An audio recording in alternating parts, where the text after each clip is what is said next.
be fairly short on the application examples in particular. So next please. Yeah, okay. I'll just I will. So, and yes, if you have any questions along the way, please don't hesitate to ask, of course.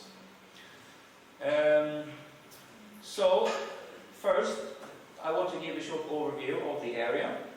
So let's go on. Give me the whole one. Because we already heard from Dr. Coronius a little bit about the structure and the aspects of LCA, but a slightly different way of, let's say, introducing the thinking of LCA is to looking at what are the main questions we need to ask ourselves when we are going to do an LCA from a practical point of view. So, and these are typically questions that then normally you have to go through when you are supposed to do an LCA. So when, for example, Matthias here, who is kindly operating the computer, started his master's thesis project about a year ago, almost. These were kind of the questions we were discussing. So, okay, first, what's the context of the study? What is the overall setting? I guess this is general for any kind of systems analysis, but these are specifically the questions that we need to address. And then, of course, what environmental impacts are we going to deal with? What impacts are of concern, what impacts are not of concern, and then the, let's say, core of this presentation, how important is one impact compared to another. But I think it's important to distinguish between the two questions here, because if a certain analysis contains only, let's say, a certain impact, like the carbon footprint or global warming potential, or if you want to call it climate change analysis, then it means in practice that you have said already that, okay, we assume that this is valued or weighted as being in, and all the others are weighted as being out. So already there you have made some kind of decision how you weigh between different environmental impact categories. And interestingly, this is one of the underlying questions for the presentation that Matthias will give tomorrow morning. I guess it will be tomorrow morning. As a parenthesis, I may say that we are looking a little bit into if we should move around slightly some presentations, because we have some people who haven't showed up. And we are of course sorry for that. They should be more sorry because they missed the chance to be in Nisyros, which is a wonderful island. And of course we think it's a pity for you guys who are not allowed to hear that. But anyway, this is the basis for the presentation on the biofuel in Sweden that will be given tomorrow. And then I think Dr. Coronius mentioned quite a lot about the design of the processes and the data, but of course there are some modeling aspects that need to be taken into account when you set up your LCA model. You can, for example, have to choose, or you should choose between if you are going to do an accounting model or a consequence model. And this is of course a little bit the nitty-gritty fine-tuning of an LCA, but it has quite much implications of the amount of work you have to do, but because, and linking to the data, because normally, or let's say 95% of all the available data is actually based on accounting modeling and accounting data collection. So in case you want to do consequential modeling, it puts you immediately into much harder work when it comes to the data collection. What the difference is between these two is that you can think of the consequential modeling as looking at the marginal changes of the systems, whereas the accounting model is more relating to the actual performance and all the inputs and outputs related to the full average output of the system.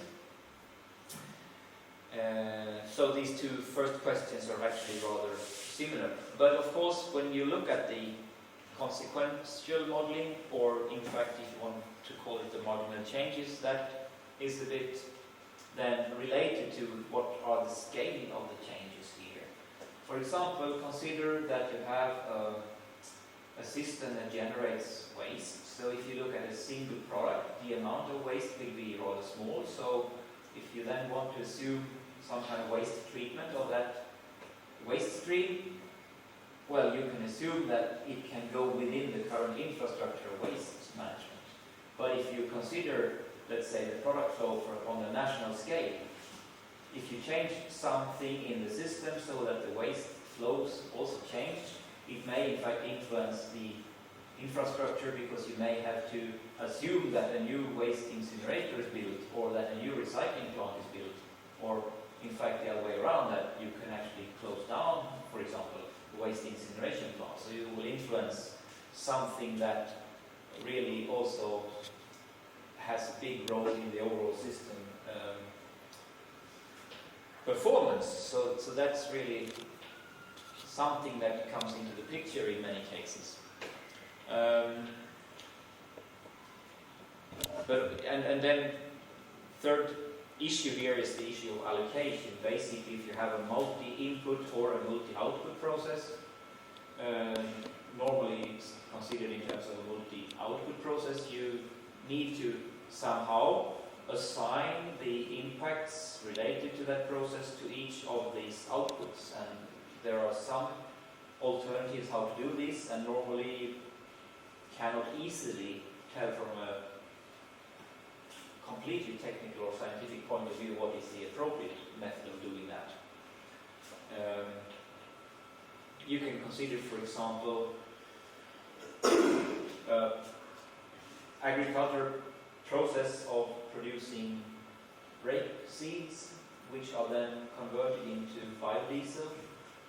In this process, you also get a residue that can be used as cattle fodder. So somehow you need to assign some impacts to the rape oil that goes to the fuel and some to the fodder. And this is not necessarily obvious how to do that. You can basically choose between economic value of the outputs, some kind of mass balance approach, or some kind of molecular balance.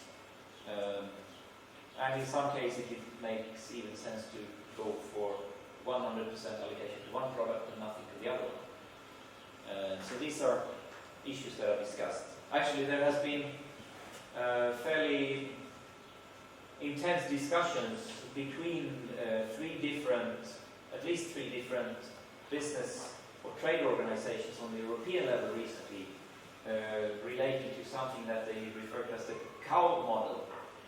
And you can consider that most people will, or if you consider your shoes, and you have many shoes that are made of leather, at least partly, and you consider, okay, so where does the leather come from? Well, these are hides from cows or sheep or something.